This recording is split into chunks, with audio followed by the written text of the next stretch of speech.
On 9th and 10th of September, the G20 meeting of 2023 was held under the theme of Vasudev Kutumbakam. This is a Sanskrit proverb taken from Maha Upanishad. It means one earth, one family. So this was our theme, and here we can see the logo of G20 under our presidency, where the tricolor of our national flag is used, saffron, green and white with the blue color, and a national flag lotus is used. Here there are 7 petals. These 7 petals depict 7 continents. So India took many remarkable steps in this G20 meeting and made a huge impact. Before starting on to our topic, I would like to tell you that you can enroll with iasorigin for prelims cum mains program, where you'll get live classes along with one-to-one mentorship session, unlimited recorded access, and the personalized strategy plan, which will make your preparation easy. So let's start with our topic. First, I would like to introduce you how G20 came into existence. What were the reasons for its formation? Here are some pictures attached. These like no gas, speed limit 70-55, gas shortage. All these pictures depict bad conditions in the economy. These are the pictures from none other than the Western countries, the developed countries like USA and UK. This dates back to the period of 1973. The oil crisis. Yes, so let's talk in detail. In 1967, Arab nations, Egypt and Syria were engaged in war with Israel. You might have heard about the 6 Days War. It is the same war.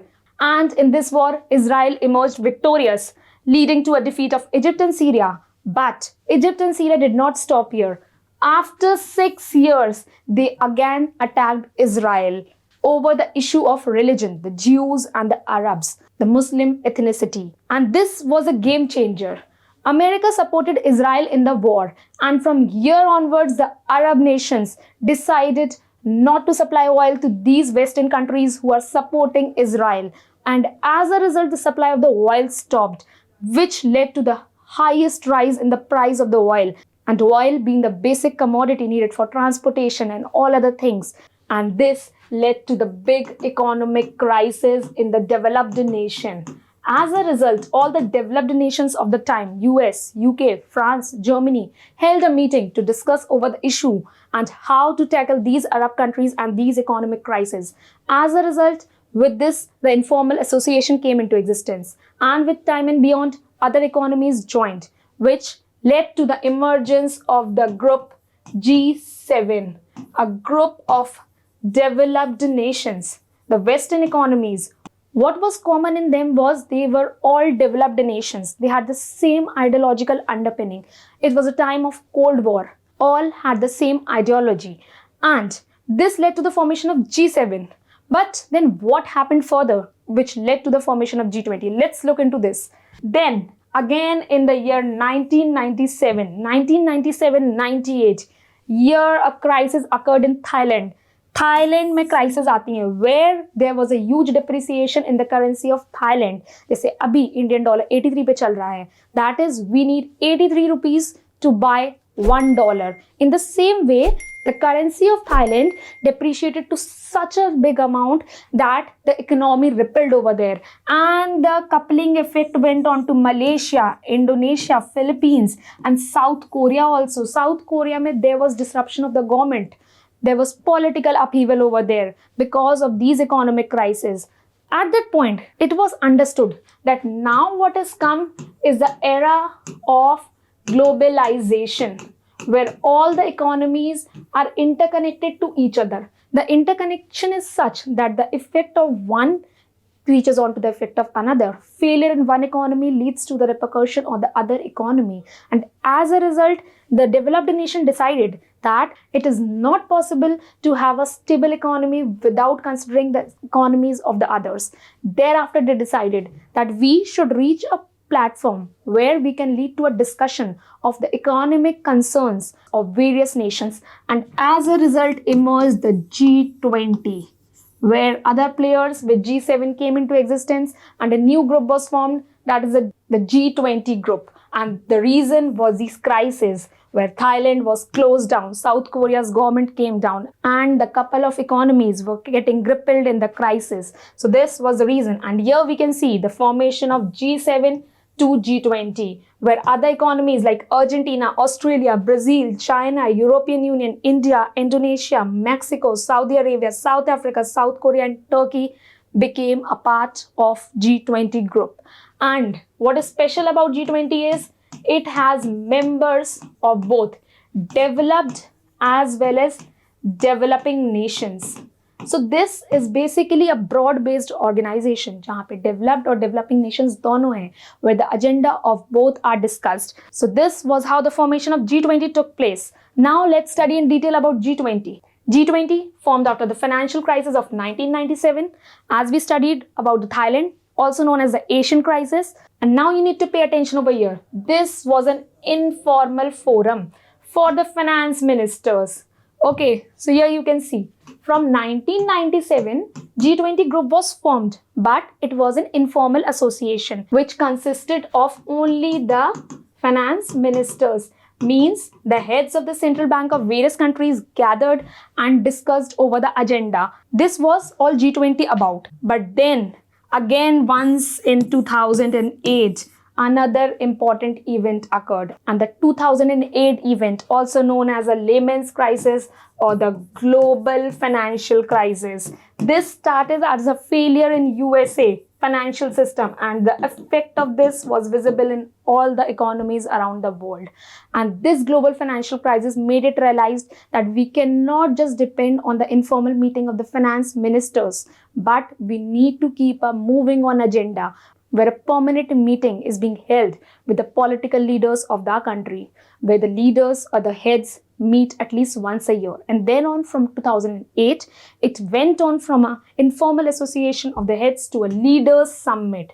It came to be known as summit because now onwards, every year the meeting was held under one of the nation's presidency. So how do we get this presidency? Did India do something to get this, or it was normal? So the answer to your question is, it was decided in 2008 that the presidency will be allotted on the rotational basis. हर एक country को हर साल chance मिलेगा. And in the year 2023, India got a chance to host the G20 meeting. But this is an important event because here we can put up our agenda, our priority things over here in the meeting. And we'll get this chance again after a long time in around 2042. इतने साल wait करना पड़ेगा. So this presidency is an important thing in hand. And G20 in itself is an important group. As I said, developed and developing nation. Plus, it represents 60% of the world's population, 80% of the global GDP. G20 nations 80% GDP का part form करते हैं, and also 75% global trade is done by G20 countries alone. Now we'll talk about one of the important thing in the G20 system, that is the Troika system. When it comes to G20, it does not have a permanent secretariat, means it does not have a permanent body for the implementation of the policies that have been undertaken. Here, instead of that permanent secretary, we follow the Troika system. That means the three countries, the one that is going to hold the presidency this year, works in connection with the country which has held the previous summit and the country which is going to hold the summit. That means the procedure, the present one and the successor one work in tandem with each other. They work in a collaborative effort because suppose India takes some decisions, who will take the responsibility of implementing them? Because after 1 year, the presidency will change. So under the Troika system, it is mandatory for the procedure, the present one and the successor to work together. For example, here the current presidency is under India. It has to work under Troika system with Indonesia, the previous presidency holder, and Brazil, the upcoming presidency holder. So the Troika of the present time is formed by Indonesia, India and Brazil. Now can you see one important thing?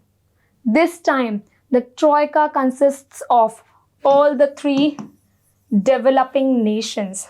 This becomes important because developing nations have the same agenda. And when all the three will have the same consensus over the issues, it will be easy for us to raise our voices. raise the issue of developing nations. So this is a golden chance for India to put forward its agenda. So now we will talk in detail about the G20 meetings which are being held. You might have heard that previously, some months back, the meeting was held in Kashmir, Amritsar, Delhi. They were termed as G20 meeting. Now, what is the difference between the meeting that took place in these places and the G20 summit which is being held now in September? There is a big difference. There are 3 tracks of G20. Now, you need to remember this. 3 tracks: the Sherpa track, the finance track, and the engagement group. Now, the finance track. This was up till 2008. 2008 के पहले तक जो finance ministers की meeting होती थी, central bank के heads की meeting होती थी, this was known as financial track. Okay, so this you might be clear with. When it comes to Sherpa track, it is a meeting of the leader who has been a representative of a particular presidency. उनके contacts में जो meeting होती है, that is known as Sherpa track. Now, after 2008 crisis, it was realized that only the finance or the economic sector alone is not needed. But after globalization, all the sectors in an economy need to be studied in detail. As a result, engagement group came into existence, where groups like B20, business group, C20, group of civil societies, other group being L20 group, the leaders summit, S20 group, T20 group, U20 group, W20, Y20, T20, the tourism engagement group, which was held in Kashmir, U20, youth related agenda. So these are all the engagement groups on which the discussion is being taken place. So 3 tracks, Sherpa tracks, financial track, and the engagement group tracks is being held. Now we will talk about what are the initiatives undertaken by India under the G20 presidency. Yes. So India gave an invitation to African Union in G20. This is a very big step. Now, whenever the country gets a presidency, it gets a chance to host the summit. It has one right. It can call upon any country as a visiting member, like Bangladesh was called. So India also called along with it the African Union. And what big step India took was getting African Union admitted into the G20 group and making it a group of 20 to group of 21. This is a major thing because African Union and the present Troika, Indonesia, India, Brazil, along with African Union will put forward the agenda of developing nations and give a voice to global South nations. So this is the benefit of getting African Union as a member of G20. Now the next initiative which was undertaken was revival of the Black Sea Grain Initiative. Black Sea Grain Initiative is an initiative undertaken under UN between Ukraine and Russia. As you can see, both the countries were involved in the war. It was decided, no matter what the conditions are, no matter what geopolitical issues are there, what needs to be there is the free transit to the grains that are being transported from the Ukraine because it is a wheat basket of the world. Under this initiative, the transit for the Ukrainian ships was allowed carrying grains, which could not be hampered by Russia. Now, as India got the presidency, the issue came into light again between the Ukraine and Russia. Now, the Western countries wanted India to criticize Russia of its aggressive actions and support Ukraine. Similarly, Russia, being a good friend of India, wanted it to criticize Ukraine. But India here took a very diplomatic stand. India neither criticized Russia nor Ukraine. It took a neutral stand that whatever be your issue, that is aside. What here matters is the food security of the world. So it just revival of the Black Sea Grain deal. This was India's stand. When it was asked why it is not taking a particular stand, as Indonesia took, our Minister Jaishankarji said, Bali was Bali and India is India. We have our own neutral stand. And this is how India diplomatically played a part in the international relations. Another initiative was India Middle East Europe Economic Corridor. Here, now, under this initiative, there will be an economic corridor which will join India with the Middle East region and further with the Europe region. There will be a connecting link from here through a waterway where we will go to the Middle East region. There will be a road transit. and then again through a waterway connecting to the European region. This is a great initiative as India holds an immense potential, as this would serve as a counter to China's Belt and Road Initiative. Plus, this would enhance the connectivity, which can help us in transiting goods and services to the other nations. So here, this is definitely going to be a game changer. Another initiative that was taken was Fair and Sustainable Tax System. Now, you might have heard about BEPS. BEPS is Base Erosion and Profit Shifting. What is this base erosion and profit shifting? Now, many companies, what they do is they do their earning in India, and on paper they show it in other countries that their major chunk of business took place in another country where the tax rates are very low or minimal. As a result, they do not have to pay tax in India because they say उनका major chunk of business दूसरी country में हुआ है and they have paid the taxes there. As a result, India incurs a lot of loss in terms of money. So to avoid such problems like base erosion and profit shifting, a new taxation system has been launched which is termed as Global Anti-Base Erosion Approach. So this would help to solve the problem of tax evasion by the companies like these. Then another initiative was India leading world towards energy transition. Energy transition को बढ़ाते हुए India took forward the leap of biofuel alliance. It urged the nations that whatever fuel we are producing, at least merge 20% of bioethanol in it. This would help solve the problem of climate crisis. This brings India as a supporter of green economy. This initiative definitely brings a positive picture of India towards the world, that it is working towards the climate crisis, developing sustainable agendas, and this will also help us to achieve our already determined target of net zero by 2070. So Biofuel Alliance is definitely a step in a good direction. Then is India promoting International Year of Millets. Now, as you can see, United Nations has declared 2023 as the International Year of Millets, and in pursuance of it, India hosted the G20 dinner where all the dinner was prepared out of the millets. That's the menu of the G20 dinner where our Indian cuisine was promoted and it was all prepared out of millets. So now how is this going to be helpful for India? This is definitely a big game changer. India is one of the largest producer of millets all over the world, and it is the second largest exporter of millets. Now, if we stick onto International Year of Millets theme and promotes millet trilogy, and our exports can be boosted. This way, our trade will come into positive. Then, India talks about promoting digital infrastructure. India wants UPI, Unified Payment Interface, to become a global brand. So, India is promoting digital infrastructure so that it can solve the problem of digital divide which exists in India, and along with it make our Indian brand promoted in the global field. And then it also calls for the protection of IPR, intellectual property rights. There are two concepts, bioperspective and the biopiracy. Bioperspective is okay. People from outside come, they learn from here and they practice it in their own country. Another is biopiracy, where people and researchers come to our country. For example, they come and learn how to produce medicines from the herbs, traditional herbs and all, from the tribes. And then they go to their country, use these methods and these knowledges and get their patent done. This is wrong because this was a traditional knowledge which belongs to our Indian tribes. They have done piracy and got the patent over there. So India calls to protect the rights of these people and these communities under the IPR protection.